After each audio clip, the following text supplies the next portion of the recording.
disaksikan. Jadi jangan hanya bicara tentang kasih Tuhan gitu saja ya, berkat. Tapi sebelum kita melihat bagaimana pentingnya relevansi daripada batu-batu atau hukum-hukum yang ditulis di atas batu tersebut, mari kita lihat kembali sedikit, melihat ya bagaimana peristiwa yang terjadi di Gunung Gerizim dan juga di Gunung Elba ya, di Gunung Ebal, bukan Elba tapi Ebal ya. Nah, ini telah dituliskan oleh Musa. Musa telah menuliskan dalam Ulangan 11 ayat 29.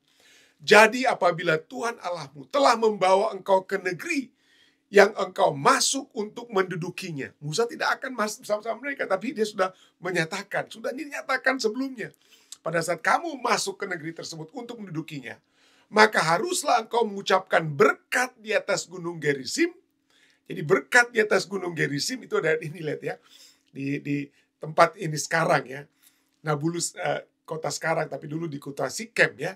Di antara di kota Sikem itu di lembah, dan ada dua gunung di atas di lembah daripada kota Sikem tersebut. Jadi apabila kamu ucapkan berkat di atas Gunung Gerizim dan kutuk di atas Gunung Ebal. Jadi itulah kita lihat sini ya.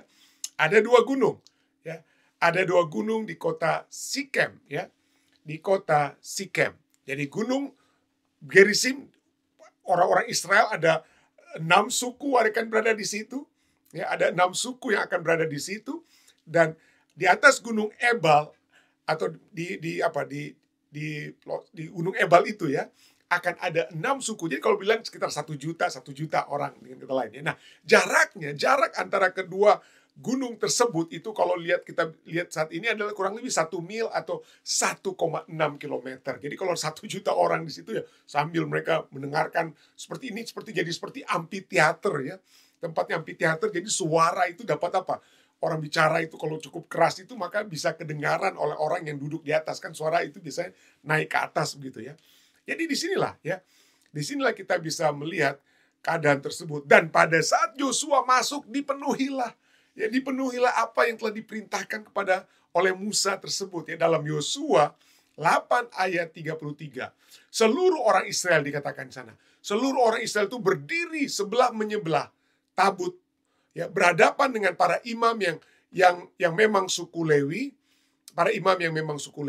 para pengangkat tabut perjanjian Tuhan itu, baik pendatang maupun anak negeri. Setengahnya menghadap ke Gunung Gerizim, dan setengahnya lagi menghadap ke Gunung Ebal, seperti yang dahulu diperintahkan oleh Musa hamba Tuhan, apabila orang memberkati bangsa Israel. Jadi di tengah-tengah daripada gunung tersebut ya, di tengah-tengahnya itu adalah para imam, kurang lebih ada 10.000 ya, 10.000 para imam pada saat itu, orang-orang Lewi tersebut yang akan mengusung tabut dan berada di tengah-tengah, mungkin di antara kurang lebih 1 juta orang dari 6 suku yang ada di lembah gunung Gerizim, dan juga yang ada di gunung Ebal ya, 1 juta 6 suku lainnya. Jadi itu berhadapan untuk mendengarkan mendengarkan kutuk atau mendengarkan berkat. Tapi sebelum berkat dan kutuk itu disebutkan, sudah diadakan korban sudah diberikan. Artinya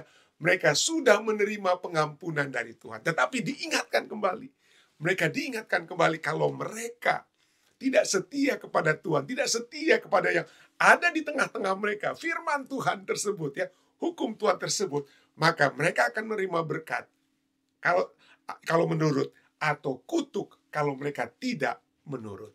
Dan cukup menarik, pada saat ini diumumkan, ini bukan hanya diumumkan kepada orang-orang tertentu, bukan hanya diumumkan atau dibacakan ataupun diteriakkan itu kepada para pria, tidak.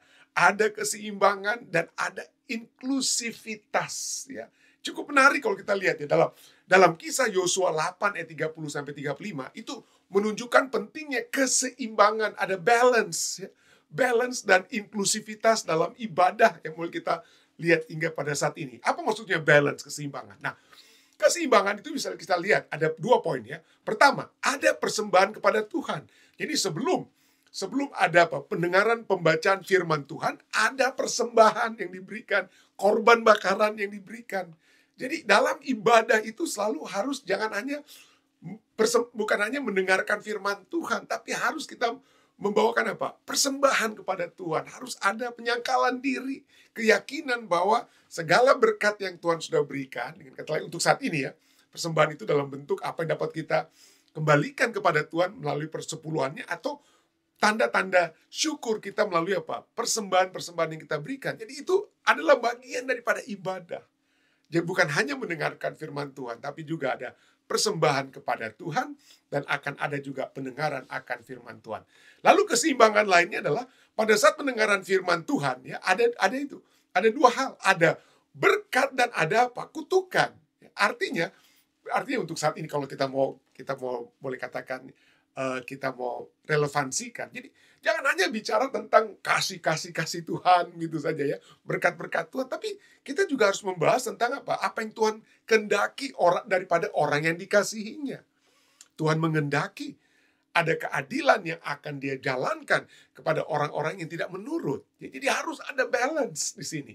Keseimbangan antara berkat dan kutuk, antara kasih dan keadilan, ya, yang harus dapat dibawakan pada saat kita membahas firman Tuhan. Harus balance dengan kata lain pemberitaan firman tersebut. Nah, ada juga inklusivitas ya.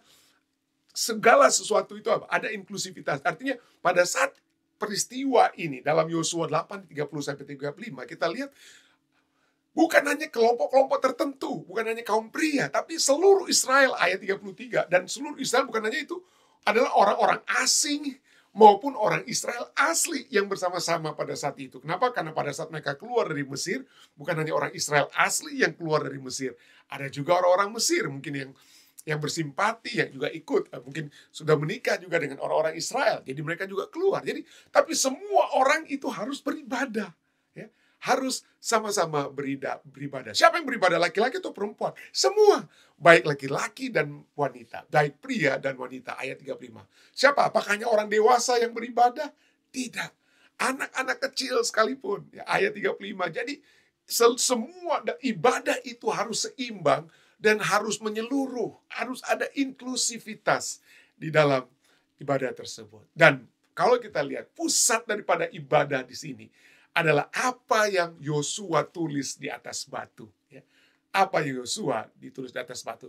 Yosua 8 ayat 32 katakan, dan di sanalah di atas batu-batu itu dituliskan Yosua salinan hukum Musa yang dituliskannya di depan orang Israel. Jadi dikatakan hukum Musa itu berisi pada saat itu adalah kehendak-kehendak Tuhan. Apa yang seharusnya mereka lakukan. Ya, ini bukan hanya berbicara tentang hukum-hukum upacara ya. Hukum-hukum Musa itu seringkali kita pikir hukum-hukum upacara, tapi juga adalah segala kehendak Tuhan dalam arti karakter-karakter Tuhan dari 10 firman Tuhan. Semuanya dengan kata lainnya, semuanya. Tapi poinnya adalah Tuhan memiliki kehendak yang akan menuntun kehidupan mereka dalam satu persekutuan yang indah dengan Tuhan dan dengan sesama. Itu harus apa? Harus menjadi satu perhatian bagi umat-umat Tuhan pada saat itu dan kita pada saat ini. Jadi, apa artinya ini? Yosua 8 ayat 32 memiliki satu arti bahwa itu dituliskan Musa di depan orang Israel semuanya. Tadi kita sudah lihat inklusivitas ya, menyeluruh ya. Jadi penulisan hukum itu secara terbuka dan permanen di atas batu dan di hadapan umum ya. Menulis hukum di atas batu menunjukkan bahwa hukum itu bersifat nyata, terlihat, disaksikan semua orang, dan dapat memiliki karakteristik kekal, artinya menjadi pengingat bagi seluruh bangsa Israel tentang perjanjian mereka dengan Allah. Perjanjian mereka dengan Allah. Nah, makna simbolis daripada keabadian, di mana batu-batu itu menjadi tanda peringatan. Menjadi tanda peringatan agar umat Allah tidak melupakan hukum Allah. Sama seperti tugu peringatan lain yang dibangun di sepanjang perjalanan Israel. Jadi selalu mereka apa? Membangun. Ya. Saat mereka mengalahkan ini, mereka bangun tugu apa? Tugu-tugu perjanjian. Kenapa? Supaya mereka mengingat penyertaan Tuhan. Menjadi satu pertanyaan. Oke, pendeta itu kan sudah terjadi di zaman orang Israel. Bagaimana dengan kita? Apa relevansi kisah ini bagi kita? Mari kita lihat 3 poin. Beberapa poin ya. 3 poin ini kita akan lihat ya. Relevansi daripada yang ditulis di atas batu ini. Yang pertama dapat kita lihat bahwa firman Tuhan itu harus terlihat dalam hidup kita. Firman Tuhan itu harus terlihat dalam hidup kita ya. Sama seperti hukum itu ditulis di batu dan dibacakan di depan umum. Demikian pula hidup kita harus menjadi batu hidup ya. menjadi batu hidup yang menampilkan kebenaran dan kasih Allah kepada dunia. Orang dunia mungkin tidak memiliki apa? Memiliki Alkitab. Banyak orang mungkin tidak memiliki Alkitab atau memiliki pemahaman tentang Alkitab. Tetapi kehidupan kita yang berjalan sesuai dengan kehendak Tuhan itu akan menjadi satu pekabaran kepada orang lain. Mereka masih melihat, kok ini bisa berbeda? Kok dia disakiti tapi gantinya dia balas dendam, dia mengampuni. Dan itu menjadi batu hidup, ya. Menjadi firman yang hidup, ya. Firman Tuhan yang hidup yang terlihat dari dalam diri kita. Dan pada saat orang datang bertanya, maka kita dapat katakan, saya hanya ingin mengikuti jejak Yesus Kristus, ya, untuk menjadi pelaku-pelaku firman. Dan kita itu menjadi apa? Menjadi batu hidup bagi sesama kita. Yang kedua, poin kedua, bahwa dituliskan di atas batu tersebut itu dan dalam satu konteks ibadah itu menunjukkan bahwa penurutan dan penyembahan atau ibadah itu tidak bisa dipisahkan. Yosua 8 ayat 30-35 menyatakan bahwa penurutan dan penyembahan itu adalah satu kesatuan. Penulisan hukum di atas batu itu berkaitan dengan ibadah, ada altar yang sudah dibentuk sebelumnya, ya. Itu merupakan satu bagian yang menunjukkan bahwa ibadah sejati itu lahir dari penurutan. Kalau kita tidak menurut Tuhan, lalu kita mau pergi beribadah, kalau kita tidak mengasihi Tuhan, lalu kita pergi ke gereja, dengan kata lain mungkin itu kita hanya terpaksa, ya. Dan kita tidak akan mendapatkan makna yang sejati daripada ibadah. Kenapa? Karena kita tidak menurut berdasarkan kasih, ya. Jadi bahwa ibadah sejati itu adalah hasil dari penurutan. Dan bukan sekedar upacara. Kita tidak dapat menyembah Allah dengan benar. Mungkin dengan paksaan oke, tapi tidak dengan benar. Tanpa mematuhi kehendaknya. Tidak heran. Yesus berkata dalam Yohanes 14 ayat 23, jawab Yesus, jika seorang mengasihi aku, ia akan menuruti firman-Ku. Dan Bapakku akan mengasihi dia, dan kami akan datang kepadanya dan diam bersama-sama dengan dia. Dan orang yang mengasihi Tuhan akan menuruti firman Tuhan, akan beribadah dalam ibadah yang sejati. Rindu untuk selalu mendengarkan firman Tuhan, ya. Yang mengasihi Tuhan, rindu untuk apa? Bersama-sama dengan Tuhan. Ya, kita waktu mungkin kalau Anda yang sudah berkeluarga masih ingat waktu masih pacaran begitu, ya. Mudah-mudahan bukan hanya waktu pacaran sampai sekarang, ya. Kenapa kita bisa bersama-sama rindu untuk mendengarkan si pacar berbicara kepada kita, dan dia rindu mendengarkan kita berbicara dengan dia. Gak bisa tahan kalau tidak bertemu, ya. Kenapa? Karena ada kasih di dalamnya. Dan kalau kita menuruti firman Tuhan, ya, itu karena kasih maka kita memiliki ibadah yang sejati.